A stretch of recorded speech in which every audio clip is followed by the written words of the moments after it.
الحمد لله الذي من علينا إذ جعلنا من أمة حبيبه المصطفى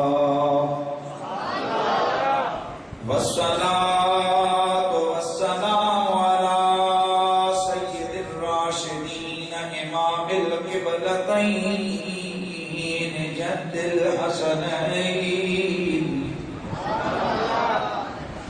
محمد أشرف الرسل والأنبياء وعلى آله وأصحابه الأتقياء والأصفياء أولي الصدق والصفاء كثيرا كثيرا إلى يوم اللقاء.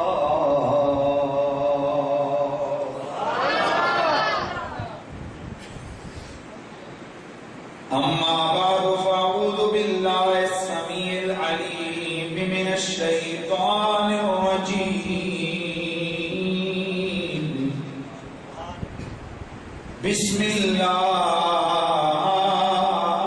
الرحمن الرحيم.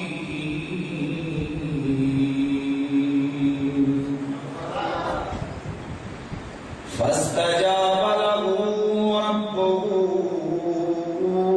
نصرف عنهم كيدهن إنه هو السميع العليم. درود شریف. الصلاة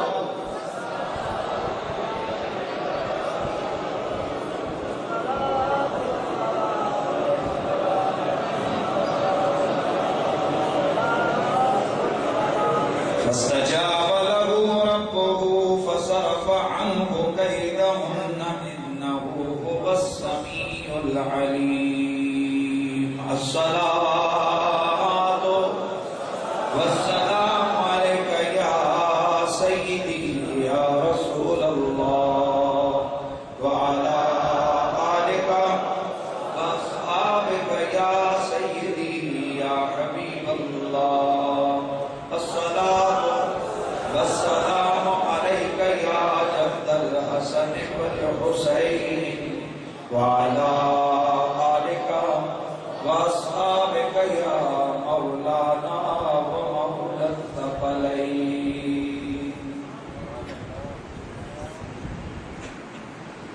بعد ازمت و صلاة لائق تعظیم و تکریم حاضرین و سامعین السلام علیکم ورحمۃ اللہ وبرکاتہ. گزشتہ جمعۃ المبارک کی نشست میں حضرت سیدنا یوسف علیہ السلام کی سیرت طیبہ کے حوالے سے آپ کی زندگی میں پیش آنے والے بہت بڑے واقعے کو جس کو اللہ تعالیٰ نے قرآن میں احسن القصص قرار دیا، وہ میں نے اس کا کچھ حصہ آپ کے سامنے بیان کیا تھا، اور میں نے آپ کو بتایا تھا کہ یہ صرف قصہ سنانا مقصود نہیں ہے، بلکہ اس قصے کے اندر موجود واقعات کو سامنے رکھتے ہوئے اپنے عقیدے اور عمل کی اصلاح کرنا مقصود ہے. جناب حضرت سیدنا یوسف علیہ السلام کو جس وقت عزیز مصر کی زوجہ زلیخا نے اپنے دربار میں عورتوں کے سامنے بلایا، اور عورتوں نے حضرت یوسف علیہ السلام کے حسن کامل کے جلووں کو دیکھا، اور اس کے ساتھ ساتھ جناب حضرت یوسف کی نیچی جھکی نگاہ اور آپ کا مکانت و وقار کا انداز جب دیکھا تو عورتوں کے ہوش اڑ گئے، اور انہوں نے اپنے ہاتھوں کو کاٹ لیا ان چولیوں کے ساتھ کہ جو فروٹ کاٹنے کے لیے ان کے ہاتھوں میں پکڑی ہوئی، اور انہیں معلوم تک نہ ہو سکا کہ ہمارے ہاتھ ہڈیوں تک ان کا گوشت کٹ چکا ہے. جس وقت ان عورتوں کے ہاتھ کٹے ہوئے خون نکل رہا ہے تو عزیز مصر کی زوجہ زلیخا انہیں دیکھ کر کہنے لگی فَذَلِكُنَّ الَّذِي لُمْتُنَّنِي فِيهِ ہاں یہی ہے وہ جس کے بارے میں تم مجھے ملامت کرتی تھی، اب بتاؤ اپنے ہاتھ کیوں کاٹے ہیں؟ عورتیں جو کہ اشراف طبقے کی یعنی کہ بڑے بڑے جو درباری وغیرہ بڑے وزیر مشیر لوگ تھے ان کی وہ بیویاں یا بیٹیاں تھیں، تو ان کے سامنے زلیخا نے حضرت یوسف علیہ السلام کی پاک دامنی کا اعتراف کیا اور کہنے لگی وَلَقَدْ رَاوَدَتْهُ عَن نَفْسِهِ فَاسْتَعْصَمَ لَئِن لَّمْ يَفْعَلْ مَا آمُرُهُ لَيَسْجُنَنَّ وَلَيَكُونَن مِّنَ الصَّاغِرِينَ۔ کہنے لگی وہ جو ہمارا واقعہ ہوا تھا نا دربار میں، تو اس میں نے اسے اپنی طرف مائل کرنے کی کوشش کی تھی، یہ تو بڑا پاک صاف پاک دینت پاک کردار آدمی ہے، اور پھر حضرت یوسف علیہ السلام پر روب جمانے کے لیے کہنے لگی کہ اگر اس نے میری بات نہ مانی جو میں چاہتی ہوں تو پھر اسے قید میں ڈال دیا جائے گا، اور پھر وہاں پر یہ ڈاکوؤں چوروں قاتلوں کے ساتھ جب یہ گزارے گا نا جیل کے اندر وقت، تو وہاں یہ ذلیل و رسوا ہوگا، پھر اس کو قدر آئے گی دربار کی۔ چنانچہ وہ جو عورتیں تھیں وہ حضرت یوسف علیہ السلام کو آ کر سمجھانے لگیں یوسف زلیخا کی بات کو مان لے، اور ہر عورت کا ایک نیا فریب اور فتنہ سامنے آیا۔ اندر سے عورتیں آتی کہ اے زلیخا ہم اسے سمجھانے جا رہی ہیں، جب حضرت یوسف کے پاس آتی تو وہ انہیں اور ہی ان کے سامنے اپنی خواہشات اور اپنے معاملات سامنے رکھتی، تو حضرت یوسف علیہ السلام نے جب ان کی یہ مکر و فریب کی اس کیفیت کو دیکھا تو حضرت یوسف کے ہاتھ کھنچ گئے۔ دیکھ لیجیے اللہ کے پیغمبروں کی طہارت کیسی ہوتی ہے، ان کا کردار کیسا ہوتا ہے، ہر ایک کو پکڑ کر نبی نہیں بنا دیا جاتا۔ اللہ تعالیٰ فرماتے ہیں قرآن میں کہ میں بہتر جانتا ہوں کہ میں نے اس نبوت کے موتی کو کس جگہ پر رکھنا۔ نبوت کا نور میرا اللہ جنہیں عطا فرماتا ہے، اس سے قبل میرا اللہ انہیں اس نبوت کے منصب کے اہل اور قابل بناتا ہے، ان کی تربیت بھی میرا اللہ ویسی فرماتا ہے۔ غور کیجیے، ایک طرف تخت شاہی ہے، ایک طرف شہانہ کھانے اور غلاموں کی کثرت اور بظاہر عزت کی زندگی ہے، صرف ایک گناہ کی طلب ہے، اور ساتھ دھمکی دی جا رہی ہے کہ اگر ایسا نہ کیا تو جیل میں ڈال دیا جائے گا۔ اب کوئی عام سے شخص ہوتا تو یہی سمجھتا کہ اس میں میرا تو قصور نہیں ہے، مجھے بتلایا جا رہا ہے، لیکن اللہ کے پیغمبر کی طہارت نفسی کا اندازہ لگائیے۔ اللہ کے پیغمبر حضرت یوسف کے ہاتھ اٹھ گئے، قال رب السجن احب الی مما يدعوننی الیہ والا تصرف عنی کیدہن اصب الیہن واکن من الجاہلین۔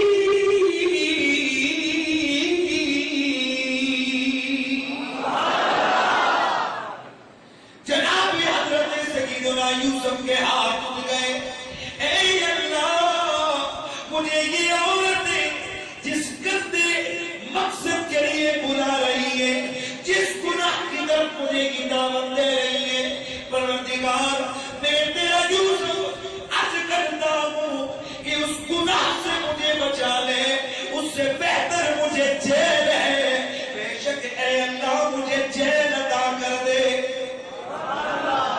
رب السجن احب الی،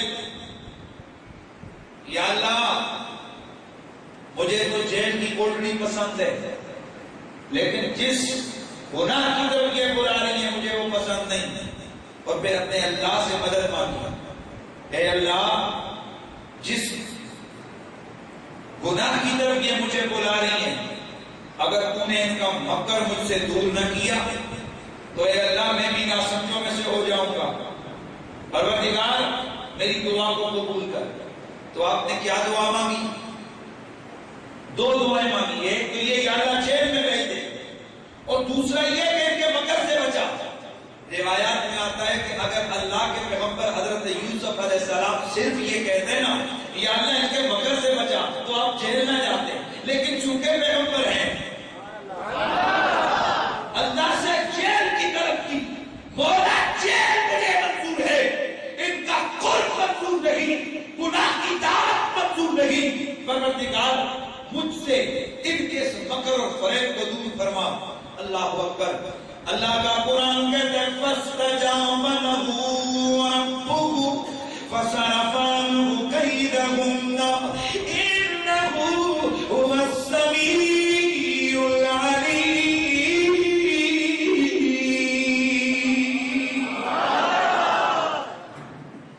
اللہ کریم نے ان کے مکر سے جناب حضرت یوسف کو بچایا، حضرت یوسف کی دعا کو قبول فرمایا.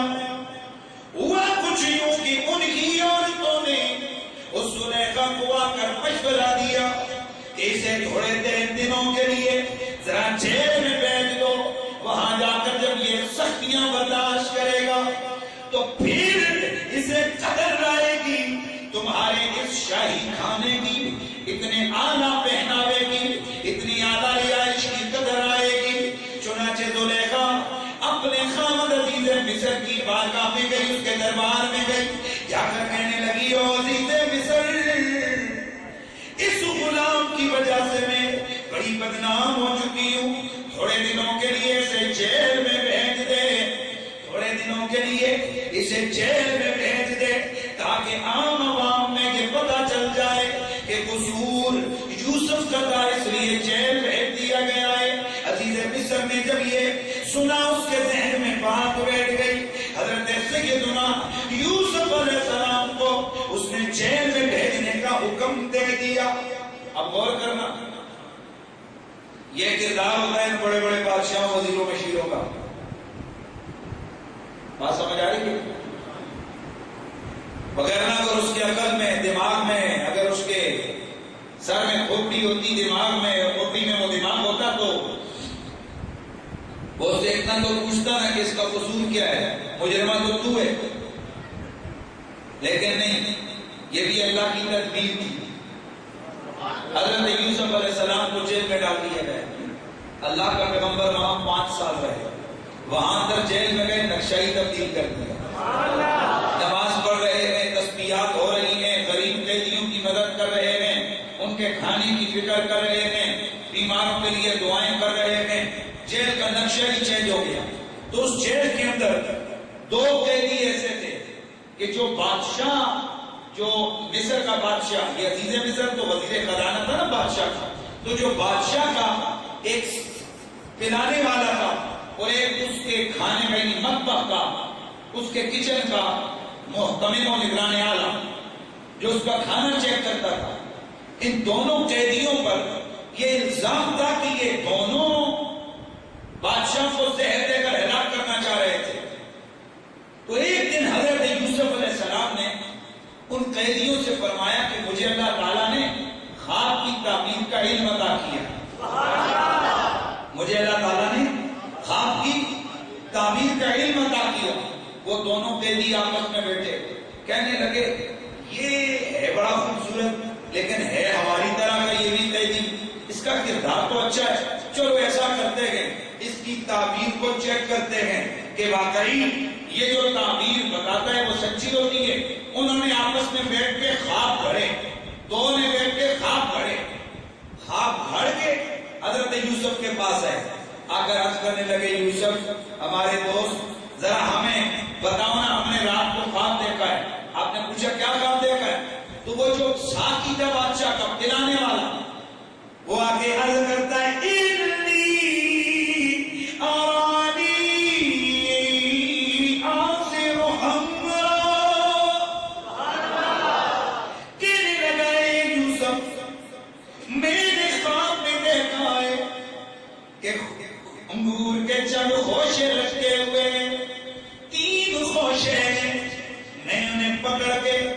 نچوڑ کر شراب تیار کرتا ہوں. حضرت یوسف کی بارگاہ میں عرض کرنے لگا اے یوسف مجھے اس کی تعبیر بتاؤ. وقال اللہ انی ارانی احمل فوق رأسی خبزا تأکل الطیر منه نبئنا بتأویلہ انا نراک من المحسنین.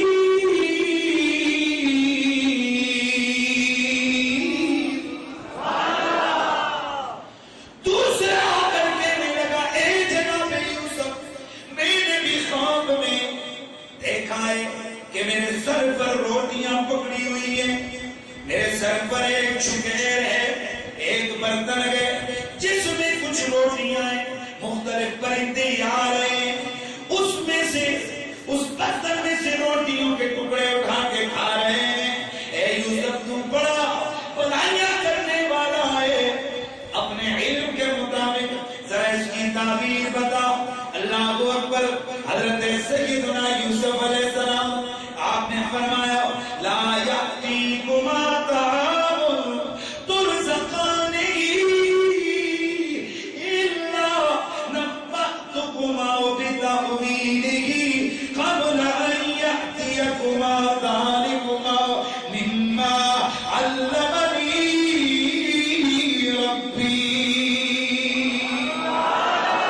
جناب حضرت یوسف علیہ السلام نے فرمایا او میرے جیل کے ساتھیوں, میں تمہیں اس خواب کی تعبیر کھانا آنے سے پہلے فلاں کھانا ابھی تمہیں کھلانے کے لیے لایا جا رہا ہے, فلاں فلاں چیز اس میں پکی ہوئی ہے. اللہ کی آواز آ رہی ہے. بس وہ کھانا ادھر پہنچے گا, اس کے پہنچنے سے پہلے پہلے میں تمہیں اس خواب کی تعبیر بتا دوں گا. اللہ اکبر. اللہ کے پیغمبر سمجھ گئے کہ یہ جھوٹ بول رہے ہیں. انہیں اللہ کے نبی بچانے کے لیے آپ نے تدبیر کی. آپ نے انہیں بتایا فلاں فلاں کھانا تمہارے پاس آ رہا ہے.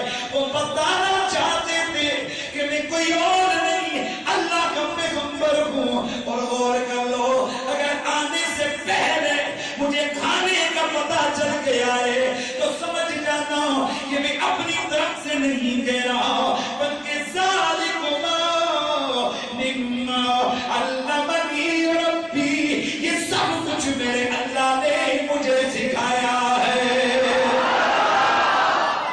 اس کا علم مجھے اللہ نے عطا کیا ہے, اللہ نے مجھے علم دیا ہے. گویا اللہ کا پیغمبر میں بچانا چاہتے تھے لیکن وہ کم عقل, وہ بے وقوف سمجھ نہ سکے. لیکن نگاہ نبوت سے جناب حضرت یوسف علیہ السلام نے دیکھ لیا کہ اب جب میں تعبیر بتاؤں گا ان میں سے جو میں کہوں گا وہی کچھ ہو جائے گا. اس لیے جناب یوسف نے ان قیدیوں کے سامنے اللہ کی توحید کا جھنڈا بلند کیا, اللہ کی توحید کا درس دینا شروع کیا. آپ نے فرمایا ما کان لنا ان نشرک باللہ من شیء ذلک من فضل اللہ علینا وعلی الناس ولکن اکثر الناس لا یشکرون.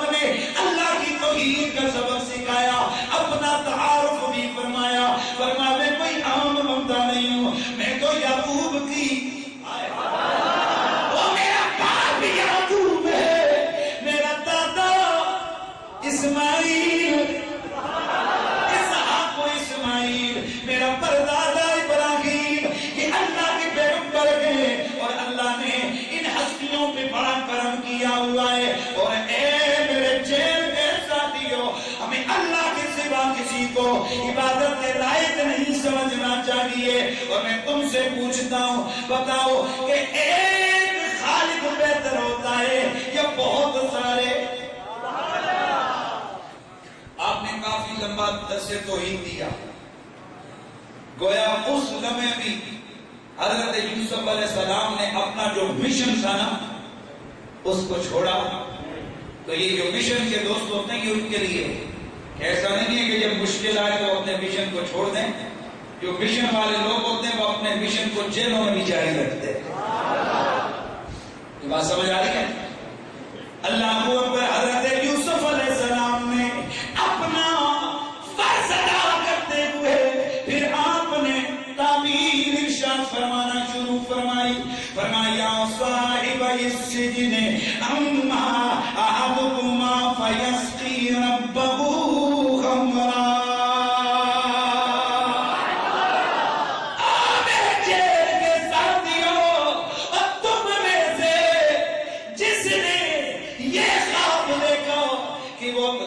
انگور میں چھوڑ رہا ہے 3 والیاں. وہ 3 دنوں بعد رہا ہو کر وہ پھر اپنی ڈیوٹی پہ چلا جائے گا اور وہاں جا کے پھر بادشاہ کو وہ شراب پلانے کی اس ڈیوٹی پہ معمور ہو جائے گا. لیکن سن لو وَأَمَّا الْآخَرُ رہ گیا دوسرا فَيُصْلَبُ فَتَأْكُلُ الطَّيْرُ مِنْ رَأْسِهِ. اور جب دوسرے نے یہ کہا کہ اس کے سر پر روٹیاں رکھی ہوئی ہیں تو اس کی تعبیر یہ ہے کہ اسے پھانسی دے دی جائے گی, اس کی لاش کو پھینکا جائے گا اور اس کے سر سے پرندے اچک اچک کر کھائیں گے. یہ ہے تمہاری خواب کی تعبیر. تو انہوں نے ہنسنا شروع کر دیا. حضرت عبداللہ بن مسعود فرماتے ہیں کہ دونوں ہنسنے لگ گئے, کہنے لگے یوسف جی ہم نے تو کچھ دیکھا ہی نہیں, ہم نے تو ویسے ہی کہہ دیا تھا. حضرت یوسف نے آسمان کی جانب دیکھا, آپ بڑے پربکار لہجے میں بولے, فرمایا اور تم نے تو ویسے ہی کہہ دیا تھا, لیکن سن لو قضی الامر الذی فیہ تستفتیان. اور تم نے تو ویسے ہی کہہ دیا تھا, لیکن سن لو اور جو میں نے کہہ دیا ہے بس وہ ہو گیا ہے.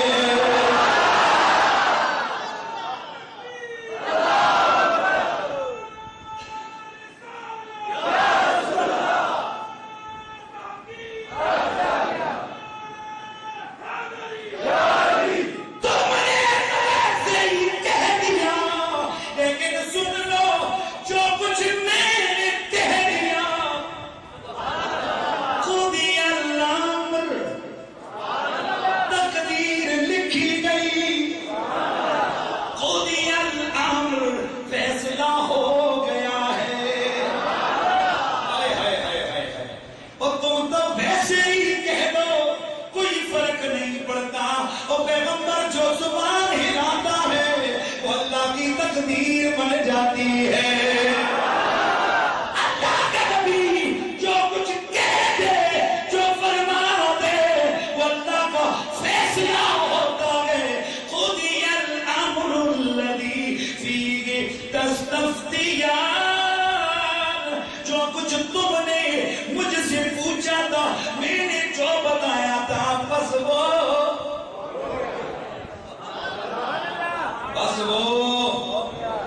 کیونکہ یہ نبی کی زبان ہے. کس کی زبان؟ حضرت یا نبی کی تو بات ہی چھوڑو. حضرت سیدنا غوث ثقلین کے پاس آپ کے مخالفین میں سے کچھ لوگ تھے تو وہ آئے اور آ کر کہنے لگے کہ یار یہ بہت زیادہ کرامتیں اس کی ظاہر ہوتی ہیں, ایسا کرتے ہیں تھوڑا اس کو معاذ اللہ اس کو تھوڑا ننگا کرتے ہیں. انہوں نے ڈرامہ کیا, ایک چارپائی پر جنازہ لایا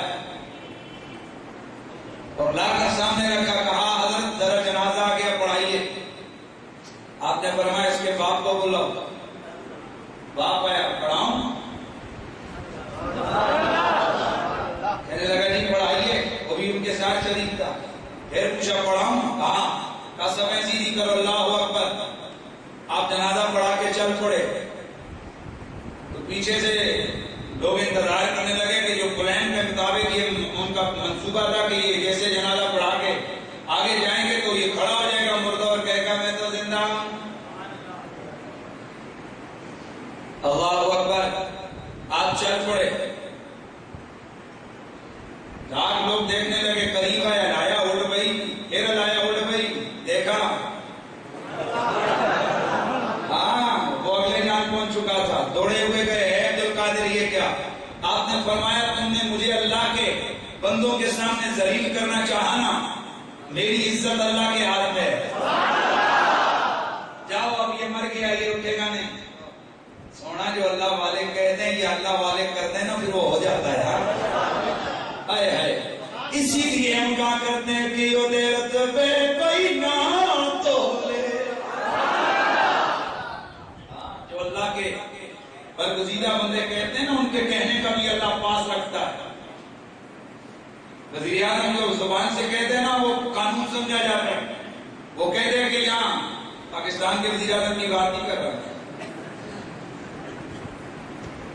بابا یہ جو پرانے دور کا طریقہ تھا کہ جب وزیر یا صدر جو اعلان کرتے تو یوں سمجھا جاتا تھا کہ یہ کام ہو گیا، کیونکہ یہ صدر یا وزیر اعظم کا اعلان ہے. آج کل کی بات نہیں ہے. یہ میں شریف قوموں کے جو غیرت مند قسم کے لوگ ہوتے ہیں ان کی بات کر رہا ہوں، کیونکہ وہ اس کا ہوتا ہے، اس کی زبان کی پاور ہے، اس کے پیچھے پورے ملک اور پوری قوم کی عزت کا سوال ہے. اسی طرح یاد رکھو جو اللہ کا نبی اور ولی ہوتا ہے، اللہ تعالیٰ اس کی زبان کے ایک لفظ کا خیال رکھتا ہے، لحاظ رکھتا ہے. وہ جو کہتے ہیں اللہ وہ کر دیتا ہے، کیونکہ اس میں اللہ کے دین کا سوال ہے، اللہ کے دین کی عزت کا سوال ہے. تو اسی لیے ہم کہا کرتے ہیں کوئی نہ تولے. کوئی نہ تولے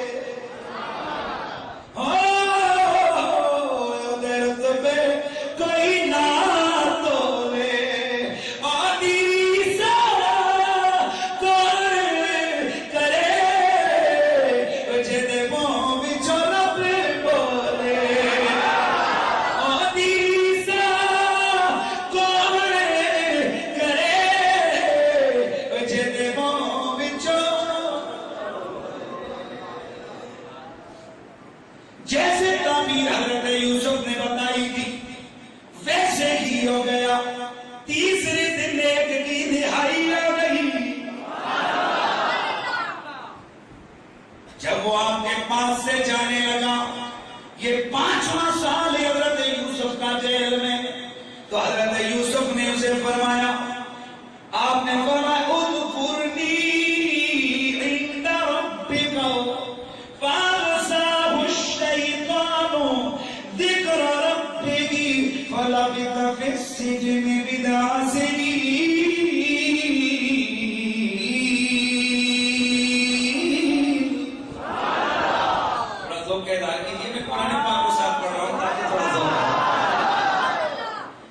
جناب حضرت یوسف نے فرمایا اور بادشاہ کے پاس جب تو جائے اور اس کے دربار میں پہنچے تو اسے بتا دینا کہ جیل میں یوسف نام کا ایک بے گناہ قیدی موجود ہے. میرا حال اس کو بتا دینا. لیکن یاد رکھو لوگوں، یہ سیٹ ایسی چیز ہوتی ہے کہ جب یہ کوئی سیٹ پہ آتا ہے وہ پچھلوں کو بھول جایا کرتا ہے. بادشاہوں کا شے ایسی ہوتی ہے کہ جو عوام کی فکر کو بلا دیتی ہے. اللہ اکبر. اس وقت رہا ہو کے گیا. اللہ کا قرآن کہتا ہے شیطان نے اسے حضرت یوسف کا ذکر بلا دیا. کئی سال گزر گئے، تقریباً 7 سال مزید گزر گئے. کتنے؟ اسے حضرت یوسف کا یاد تک اور خیال رکھنا ہے. آئے ہائے 7واں سال آیا. میرے اللہ کریم نے حضرت یوسف کی عزت کو بلند کرنا تھا اور اس قید شریف سے رہا کروا کر آپ کی طہارت اور پاکی کو اللہ نے دنیا کے سامنے عیاں کرنا تھا. اس لیے 12 سال کے بعد پھر یہ وہ آیا نا، اس کے ساتھ میں صالح دن بادشاہ نے خواب دیکھا اور اٹھا اور آ کر درباریوں کو بلایا، آ کر کہنے لگا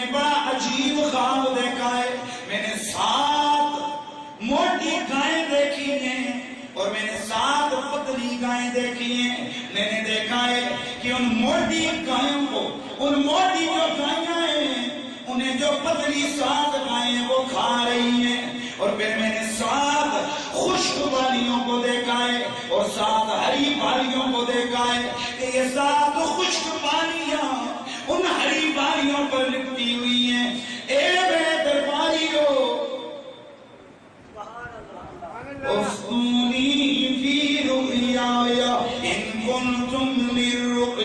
اگر تمہیں کسی کو تعبیر آتی ہے تو مجھے تعبیر بتاؤ، میری خواب کی تعبیر کیا ہے؟ قالوا اضغاث احلام وما نحن بتاویل الاحلام بعالمین۔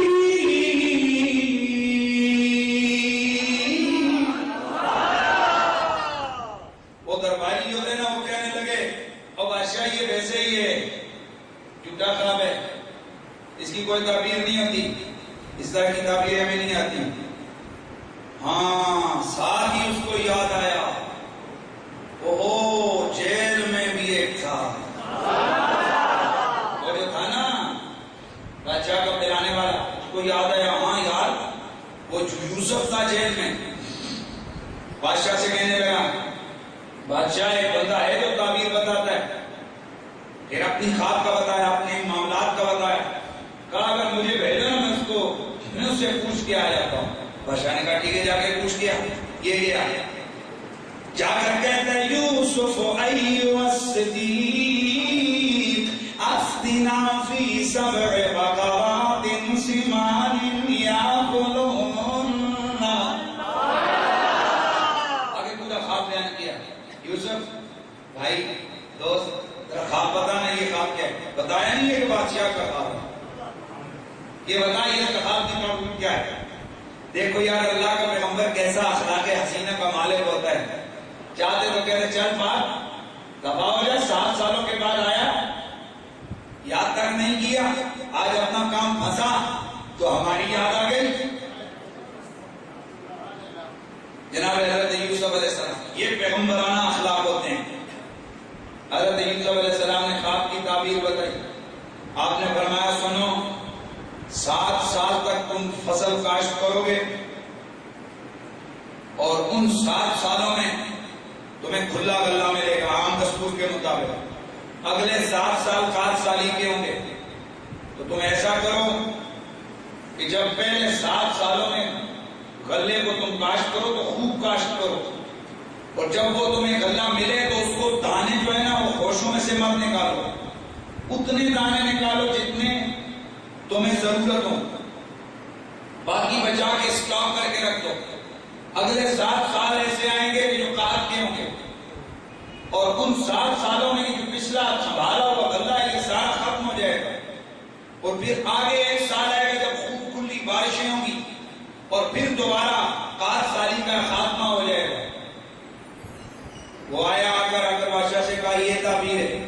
بادشاہ کو بڑا اشتیاق ہوا، کہا بلاؤ بھائی یوسف کو بلا لو، اس تعبیر والے کو، میں خود اس کے زبان سے سننا چاہتا ہوں۔ اللہ اکبر، ایک دونی ہوئی لاؤ سے میرے پاس، جیسے یہ بندہ گیا، اب حضرت یوسف علیہ السلام چاہتے تو فوراً اٹھ کے رہا ہو کے باہر آ جاتے، لیکن اللہ کے پیغمبر کو بادشاہوں کا قرب نصیب نہیں ہوتا، اپنا مشن عزیز ہوتا ہے۔ ان کو معلوم تھا کہ مجھ پر الزام لگا ہوا ہے، لہٰذا حضرت یوسف علیہ السلام نے سب سے پہلے اس الزام کو دھونے کا فلما جاء الرسول قال ارجع الى ربك.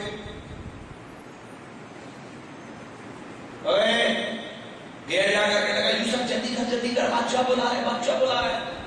اور میں جا بادشاہ سے جا کر پوچھ کہ ما بال النسوۃ التی قطعن ایدیہن، کہ وہ تفتیش کرے میرے معاملے میں کہ وہ سب جو عورتیں آئی تھی عزیز مصر کے گھر جنہوں نے اپنے ہاتھوں کو کاٹ ڈالا تھا، وہ کیا معاملہ ہوا تھا. جا کر پوچھ. وہ بندہ ہے جناب وہ تو نکل ہی نہیں رہا. وہ کہہ رہے پہلے میرے معاملے کی چھان بین اور تفتیش کرے. بادشاہ نے ایگزیکٹو آرڈر پاس کیا ساری عورتیں بادشاہ کے دربار میں.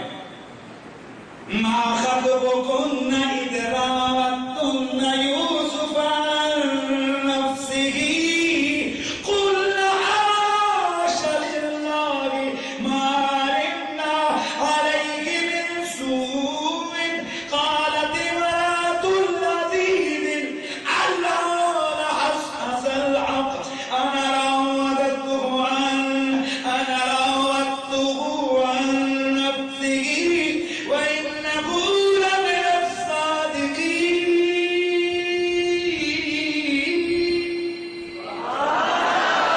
سبحان اللہ کی آواز آئی.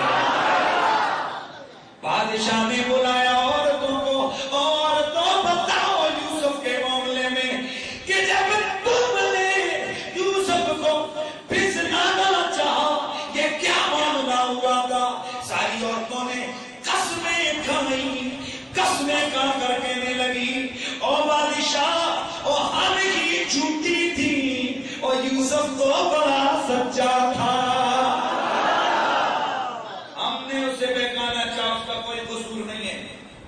تو عزیز مصر کی جو بیوی تھی نا زلیخا، جس وقت اس نے دیکھا تو کہنے لگی اللہ نے حس الحق. تو اب حق واضح ہو گیا، بول پڑی انا راودته عن نفسی، میں نے اسے بہکانے کی کوشش کی تھی. وَإِنَّهُ لَمِنَ الصَّادِقِينَ، وہ تو سچا تھا. پورے ملک میں پتہ چل گیا کہ یوسف سچا ہے اور یہ عورتوں کا مکر چکر اور فریب ہے. اللہ اکبر. حضرت یوسف کو جا کر اس بندے نے بتایا اے جناب پیغمبر یوسف علیہ السلام، ان عورتوں نے اپنا گناہ تسلیم کر لیا، ان عورتوں نے اپنا جرم تسلیم کر لیا اور زلیخا نے بھی کہہ دیا ہے کہ یہ اس کا قصور ہے. اللہ اللہ اللہ اللہ.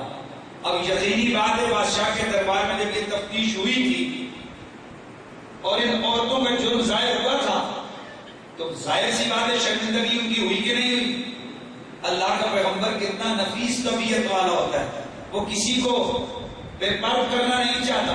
حضرت یوسف علیہ السلام کا دل دکھا کہ ان عورتوں کی عزت پامال ہوئی، ان عورتوں کی عزت خاک میں مل گئی.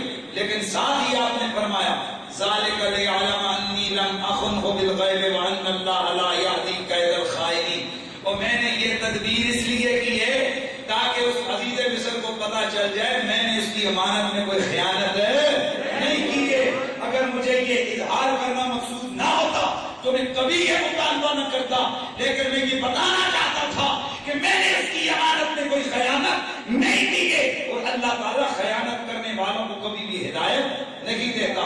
اللہ اکبر. حضرت یوسف علیہ السلام کو شاہی حکم کے مطابق نکالا گیا وہاں جیل سے. حضرت یوسف علیہ السلام جیل سے جب نکلنے لگے تو جیل کی دیواروں پر آپ نے لکھا ہذہ منازل البلوى وقبور الاحیاء وشماتۃ الاداب وتجربۃ الاصدقاء. آپ نے جیل کی دیواروں پر لکھا یہ مصیبتوں کے گھر ہیں، زندوں کی قبریں ہیں، دشمنوں کے دل کا چین اور سچے لوگوں کے لیے تجربہ گاہ. یہ کہہ کر آپ جیل سے باہر نکلے.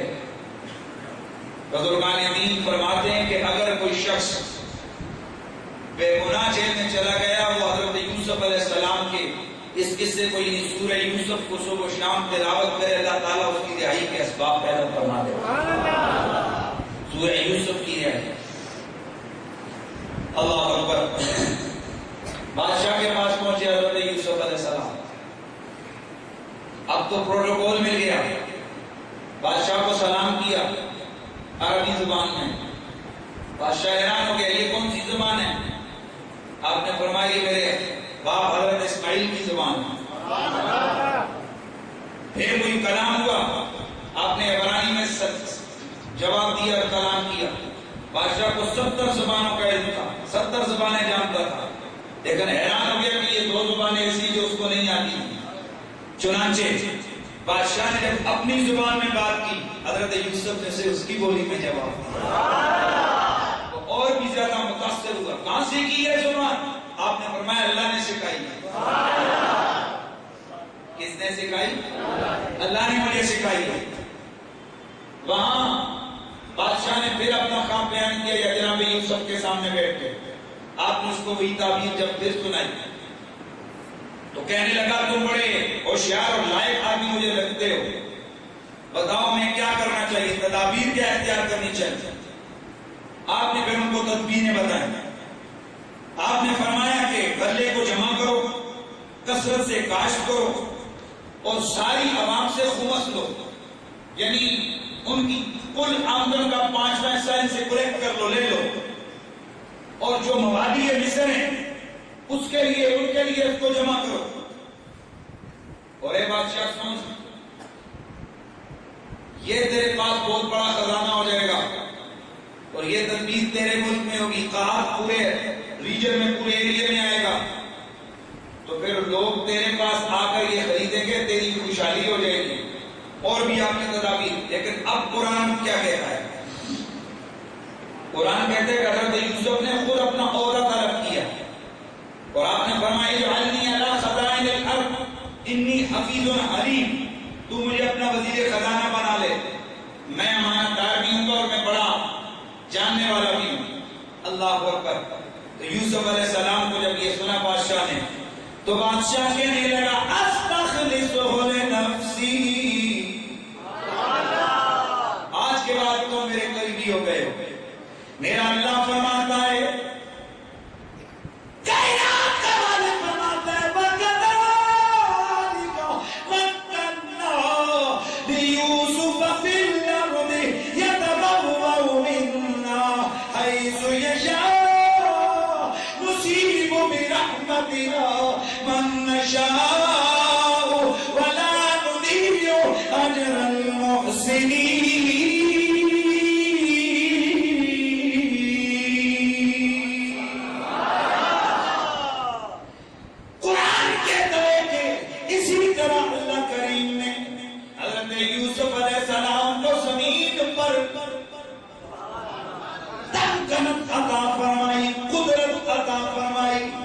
فرماتا ہے ہم نے اسے اتنی شان عطا فرمائی کہ جا یوسف اب جدھر تیری مرضی آئے ادھر جاؤ. کہاں وہ غلامی کے دن, کہاں وہ کنویں کی قید, کہاں وہ جیل کی قید اور کہاں وزارت. بادشاہ نے آپ کو اپنا وزیر خزانہ مقرر کر دیا اور جو دوسرا وزیر تھا عزیز مصر اس کو معزول کر دیا. جناب حضرت سیدنا یوسف علیہ السلام آپ کو بلایا گیا, آپ کی تاج پوشی کی گئی. حضرت سیدنا یوسف علیہ السلام نے بڑی تدابیر اختیار فرمائی اور اس قدر بہتر نظم و نسق آپ نے چلایا کہ ہر غریب آدمی کو اس کے مطابق جتنا اس کی ضرورت, غریبوں کا خیال, قیدیوں کا خصوصی خیال ہے. ہمارا وزیر اعظم بھی تو 8 سال رہ کے آئے نا, یا تو 2 ہی صورتیں, اس کا گناہ تھا یہ بے گناہ تھا. اگر گنہگار تھا تو چلو ٹھیک ہو گیا, اور اگر یہ بھی کہتا ہے کہ میں بے گناہ تھا, میں نے تو صرف نوکریاں لوگوں کو دی اور مجھے جیل میں ڈالا گیا, تو ہم اتنا ہی کہنا چاہیں گے کہ وزیر اعظم صاحب جب آپ اتنے بڑے عہدے والے ہو کر آپ بے گناہ جیل میں جا کر 8 سال سڑتے رہے کہ آپ کو خیال نہیں آیا وہاں سے رہا ہونے کے بعد کہ اور کتنے ہزاروں ایسے بے گناہ ہوں گے کہ جو جیلوں میں گل سڑ رہے ہیں؟ جیل میں جو اس وقت ظلم ہو رہا ہے، وہاں کھانا وہ بڑے بڑے وہ جو جیلر ویلر وہ بڑے بڑے ہوتے ہیں وہ کھا جاتے ہیں. قیدیوں کا جتنا خرچہ حکومت دیتی ہے یا عالمی ادارے دیتے ہیں وہ سارا وہ سپرنٹینڈنٹ، ڈپٹی سپرنٹینڈنٹ اور یہ جو اوپر والا جیل خانہ جات کا محکمہ یہ سارا ہڑپ کر جاتا ہے. اور اس وقت بھی کتنے بے گناہ ہیں جو اپنے ناکردہ گناہوں کی سزا بھگت رہے ہیں. کتنے ایسے لوگ ہیں کہ جو اس وقت وہاں جرمانہ ادا نہ کر سکنے کی وجہ سے جیل میں ہیں. یہ تو دوستوں ان سے پوچھو کہ جو 2 4 5 10 20 دن جو جیل میں گزار کے آتے ہیں کہ ان کے گھر والوں پہ کیا بیتتی ہے. اس لیے اس میں آپ کے لیے سبق بھی ہے. قرآن مجید نے جہاں مصارف زکوٰۃ کا ذکر کیا ہے ان میں قیدیوں کو چھڑانا یہ بھی زکوٰۃ کا مصرف ہے. یعنی قیدیوں کو چھڑانے کے لیے ان کے ذمہ جو جرمانہ اور ان کے ذمہ جو فدیہ ہے وہ دینا یہ بھی زکوٰۃ کے مصرف میں سے مصارف میں سے ایک مصرف ہے جو اللہ کے قرآن نے بیان کیا. تو اللہ تعالیٰ اگر ثروت اور توفیق عطا فرمائے تو ان لوگوں کے لیے بھی خیال رکھنا چاہیے.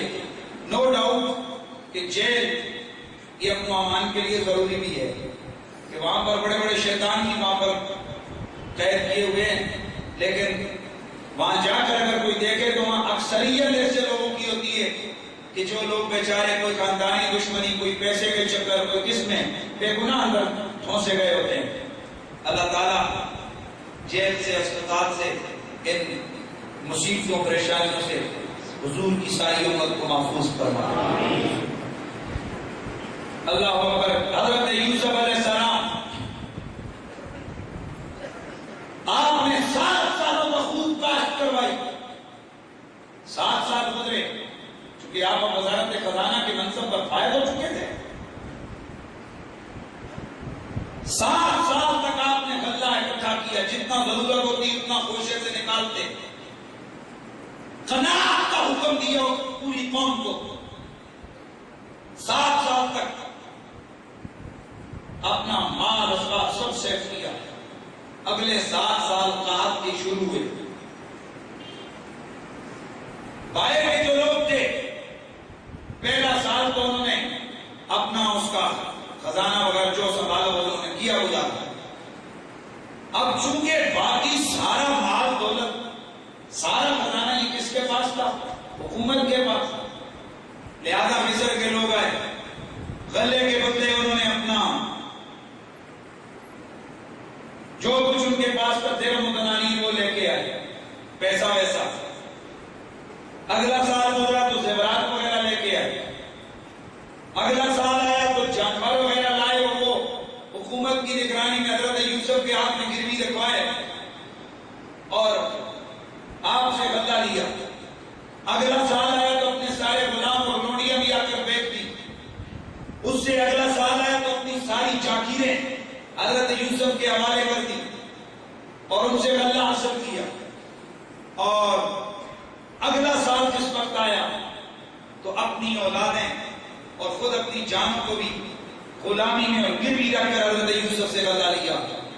دراصل یہ ایسا تھا کہ اللہ تعالیٰ حضرت یوسف علیہ السلام کو اس غلامی کے اس الزام سے بچانا چاہتا تھا کہ یوسف کو اگر کوئی غلامی کرنا نہ دیتا، اللہ نے اپنی قدرت کاملہ کے ذریعے حضرت یوسف علیہ السلام کے پورے ملک کو حضرت یوسف کا غلام بنا دیا تاکہ کبھی کوئی حضرت یوسف کو کسی دور میں غلامی کا تانا نہ دے سکے. عزیز مصر کا انتقال ہو گیا. آئے ہائے،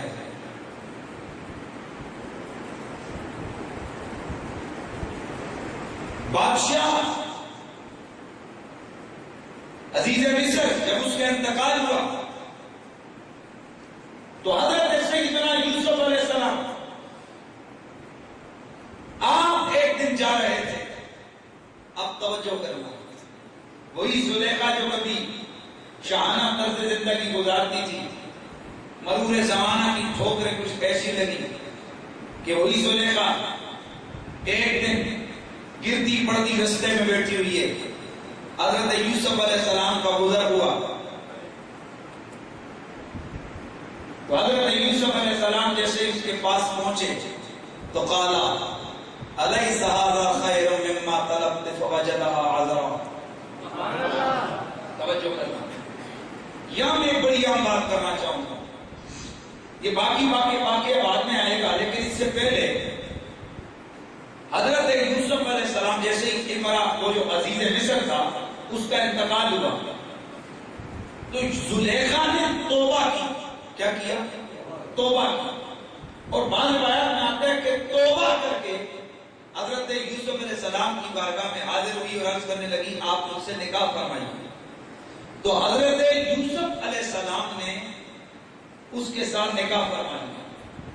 یہاں کچھ لوگ یہ کہتے ہیں کہ وہ فاحشہ عورت تھی، ایسی کوئی بات نہیں ہے، فاحشہ نہیں تھی، اگرچہ اس نے ایک بہت بڑے اس جرم کا ارتکاب کیا تھا، لیکن اس کا عمومی فعل نہیں تھا، صرف حضرت یوسف علیہ السلام کی محبت میں وہ وارفتگی میں آ کر اس سے یہ کام وہ سرزد ہوا، لیکن اس پر بھی اس نے کیا کیا؟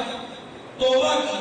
پھر حضرت یوسف علیہ السلام سے جس وقت اس کا نکاح ہوا آپ اس کے پاس پہنچے تو چونکہ وہ عزیز مصر نامرد آدمی تھا، کیا تھا؟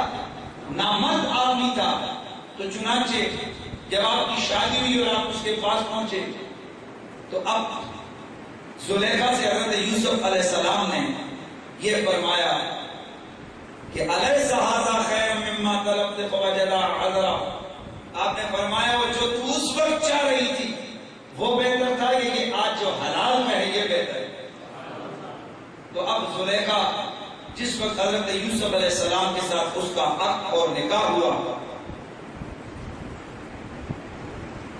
تو اللہ تعالیٰ کی بارگاہ میں وہ سجدہ ریز ہو گئی، کیونکہ یہ ساری نعمت اسے کدھر سے ملی تھی؟ بولیے، اللہ تعالیٰ کی طرف سے ملی تھی۔ ادھر معاملہ حضرت یوسف عزیز مصر بن رہے ہیں اور ادھر حضرت یعقوب علیہ السلام حضرت یوسف علیہ السلام کے فراق میں رو رو کر نابینا ہو چکے۔ وہ میں نے آپ کے سامنے پہلے عرض کر دیا تھا کہ حضرت یوسف علیہ السلام صرف اس فطرانہ محبت کی وجہ سے نہیں روئے تھے، بلکہ آپ نے حضرت یوسف کی پیشانی میں حضور نبوت دیکھ لیا تھا۔ گویا آپ کی محبت وہ صرف محبت پدری نہیں تھی، بلکہ ایک نبی کی محبت ان کے دل میں تھی، اس لیے یہاں ہم اس کو دنیا کی اس محبت پر معقول نہیں کریں گے۔ حضرت سیدنا یعقوب علیہ السلام آپ رو رو کر آپ کی بینائی چلی گئی، ادھر جناب حضرت سیدنا یوسف علیہ السلام جس وقت آپ منصب اس وزارت پر فائز ہوئے، پورے علاقوں سے لوگ اپنا کھانا سامان غلہ لینے کے لیے وہاں آنے لگے۔ ادھر جناب حضرت یوسف علیہ السلام کے بھائیوں کو ادھر کنعان کے اندر خبر ہوئی کہ مصر کا ایک بہت سخی قسم کا بادشاہ ہے کہ جو وہاں منگتا جاتا ہے اسے خالی نہیں لوٹاتا۔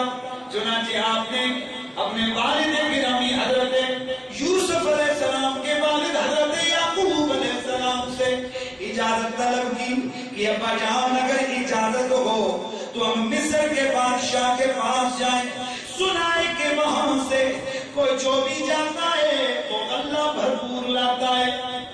اللہ کا قرآن کہتا ہے وَجَاءَ إِخْوَةُ يُوسُفَ فَدَخَلُوا عَلَيْهِ فَعَرَفَهُمْ وَهُمْ لَهُ مُنْكِرُونَ۔